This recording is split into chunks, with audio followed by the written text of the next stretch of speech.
Evening, all. Welcome back to Dust, and today I bring you a message sponsored by the BAM Havoc for CPM2 campaign. That's right, it's CPM2 soon. I think CPM1, is it really only one? For some reason I thought it was more than that, but anyway, CPM1 have done a pretty spiffing job. Shame about Judge, but hey, that's the way it goes, I guess. So it's our eyes now turn to CPM2 and my fellow mercs. My fellow friends, BAM Havoc is your only choice. So we're going to spend the next, I think, an hour in this video. I'm kidding, by the way. An hour of dust, that would be enough to send you insane. We're going to spend the next 10 or 20 minutes talking about why BAM Havoc is such a great human being.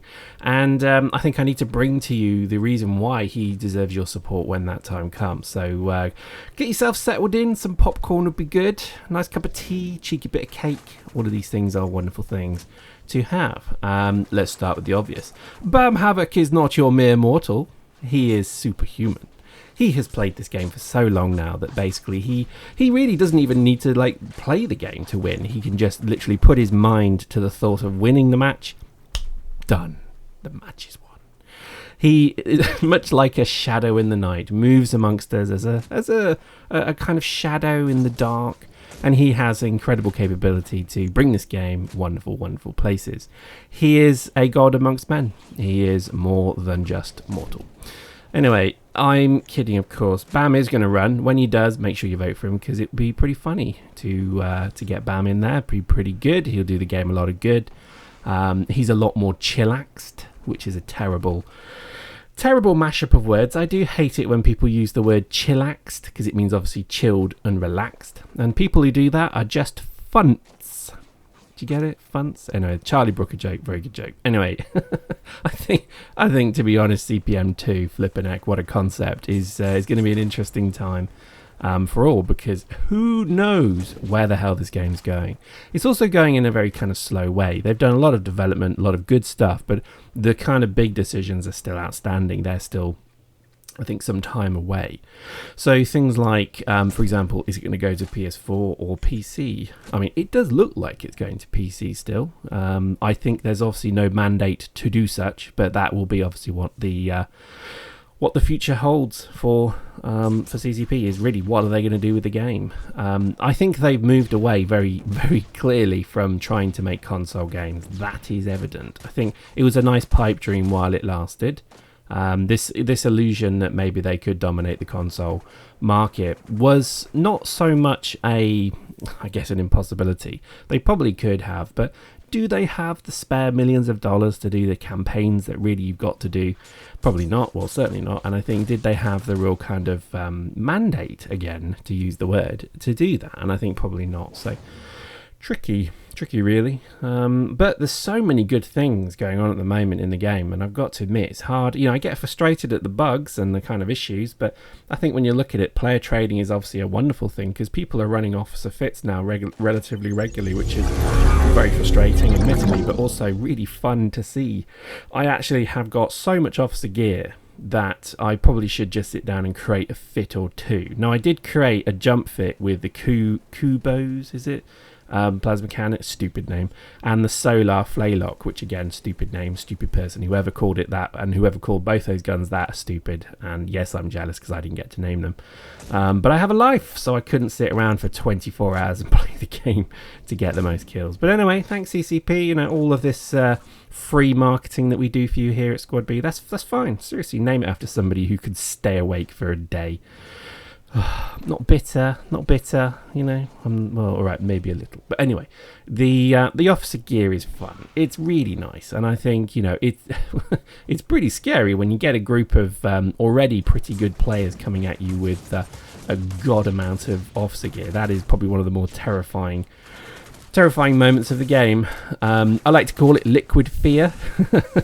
And if you know what I'm talking about, then you know what I'm talking about. If you don't know what liquid fear is, well, that you've got some more living to do. But I think that is an interesting, I guess, part of the game, really, that you're going to get all of a sudden officer gear. You're going to get PCs run for officer gear as well. So this, it's nice, or rather, run to win officer offer some matches. I don't know what I'm talking about, but do you know what I mean? It is the difference between winning and not winning, I guess. It is a wonderful, wonderful step forward. So very, very happy that player trading is in. It is a shame it's just so massively open to abuse, but hey, an interface is not that easy, brah. So I think that's obviously point number one. I think, to be honest, the game is still, and again I say this every video, but it's still an incredibly fun shooty shoot gun game. I do have a lot of fun with it. I must admit, they have nerfed, can you believe this? They've flipping nerfed my my fit. I know, I'm not happy about this. They've made it so you can only fit 3 Myro instead of 4. So yeah, I don't know why. I don't know why that is. To be honest, I always think that you've got to be a bit careful when it comes to this, because the benefit, or rather the trade-off that I have running 4 on a suit like this is that I run less tank. I run almost no tank, in fact. So I think it's kind of stupid to remove it when it's not really a module that I think is needing it. So I'm really annoyed at that. I can't see the rationale behind it. It means that you have less tactical advantage when you jump, as in you can't really jump on anything. So all these cans you see around you can just get on them. But it used to be that you could stride this map in 3 jumps. Now you can't. Now, okay, that maybe was the reason they've nerfed it, in which case, fair enough. But I don't see it. I really don't see it. I'm not sure why it needed that. But there we go. So that's obviously the first thing that they brought in. It does mean that my fit is less fun to run. So I play less rounds. I'm of the opinion that it's like, well, that was the only thing I really got any interest out of. I did try running a Minmatar assault suit with a combat rifle, and all you could hear in the distance was the sound of my head slamming into the desk, completely passed out from boredom of standing there shooting a shitty gun in a shitty kind of... Look, there you go. I couldn't even jump on that. That's really pissed me off.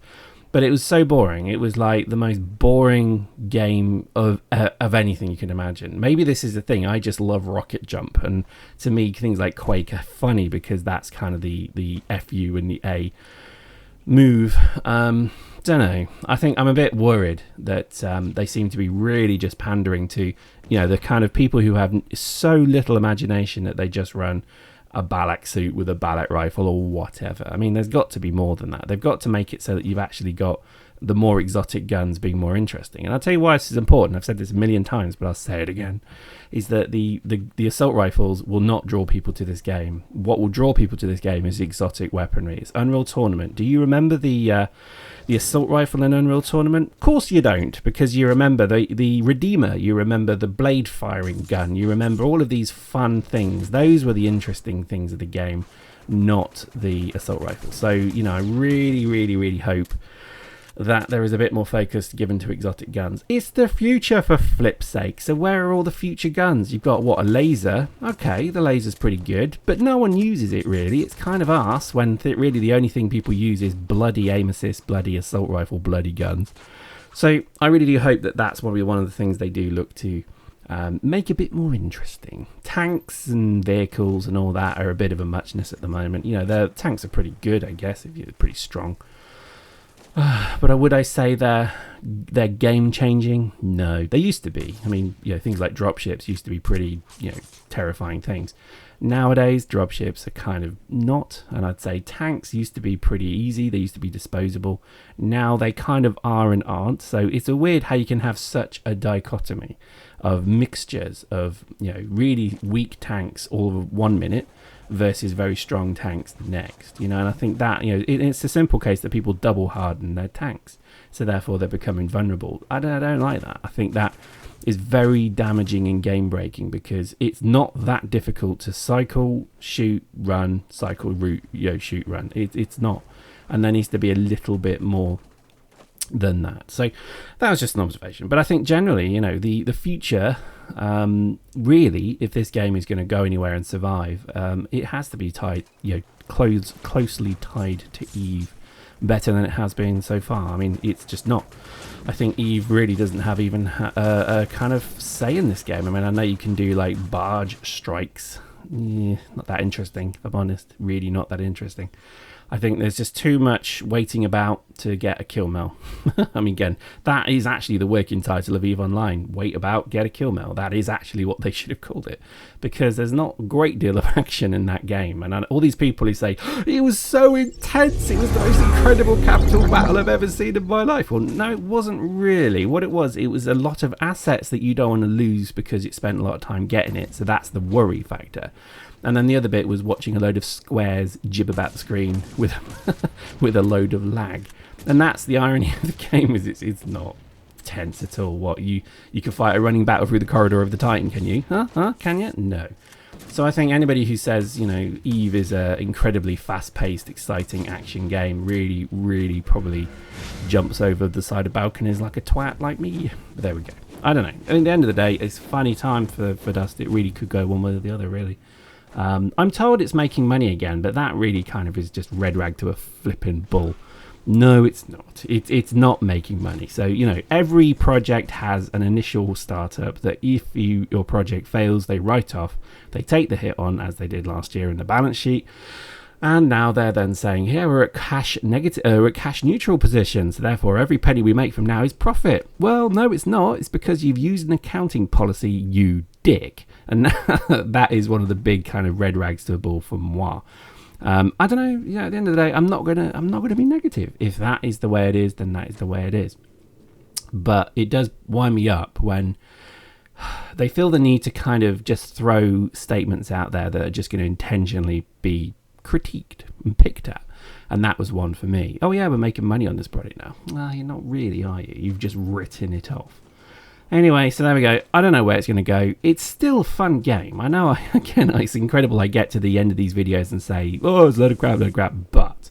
Well, I don't. I don't think I do that. I mean, correct me if I'm wrong. If I do, then I apologise. But I'm always keen to show that it is a fun, shooty game. It's like Quake never died. That's the way I seem to think of it. It's like Quake 3 never went away, and we've been left with this very fun game, but it really does need a shot in the arm. And I don't mean from adding stuff to it, like trading and meta levels and things. I think it needs a new home, new modes, and a new impetus. So no longer round-based bollocks. Make the game have some form of PvE. Make the game have some form of wider, larger scale maps. Make it integrated to EVE. So, you know, I know you want to call it Dust, therefore you think every map should have lots of dust in it, but make a few levels on ships. People will go nuts for it. Oh, look, we're fighting on the hull of a Titan. Oh, look, we're fighting on the bridge gun deck of a dreadnought. Holy shizzle. That's what people want to see. Hope you enjoyed that. See you next time.